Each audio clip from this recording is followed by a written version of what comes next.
محترم سامعین کرام، آج ہم آپ کی خدمت میں ایک دلچسپ مکالمہ لے کر حاضر ہوئے ہیں۔ یہ گفتگو ہے بہلول مجنون اور خلیفہ ہارون رشید کے درمیان۔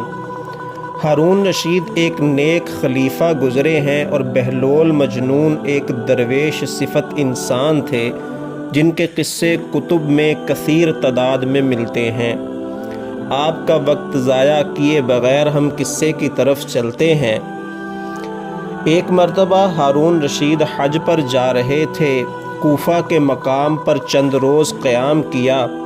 جب وہاں سے روانگی کا وقت ہوا تو لوگ بادشاہ کی سواری کو دیکھنے کے شوق میں شہر سے باہر جمع ہو گئے۔ بہلول مجنون بھی وہاں پہنچ گئے اور ایک کوڑے والی جگہ پر بیٹھ گئے۔ بہلول کو بچے اکثر تنگ کیا کرتے تھے۔ بادشاہ کی سواری قریب آئی تو بچے بہلول سے ہٹ گئے اور بادشاہ کی سواری کی طرف متوجہ ہو گئے۔ بہلول نے زور سے آواز دے کر کہا، اے امیر المؤمنین!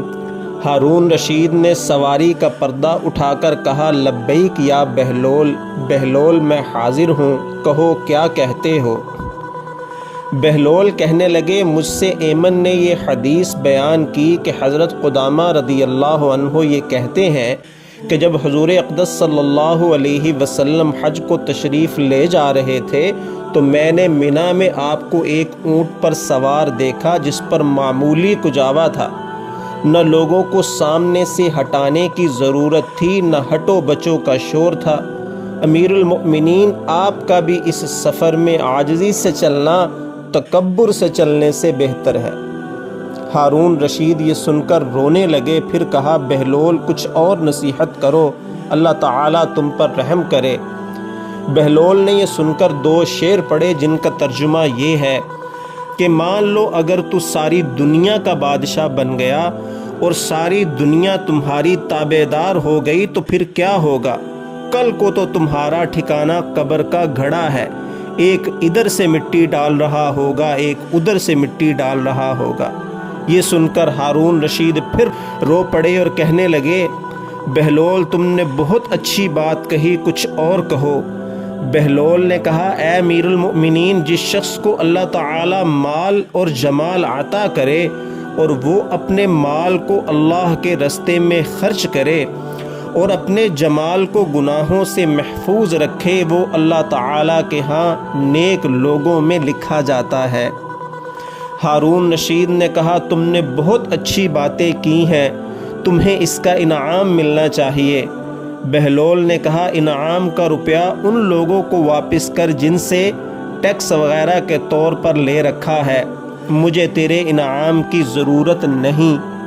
ہارون رشید نے کہا، اگر تمہارے ذمہ کسی کا قرض ہو تو میں اس کو ادا کر دوں۔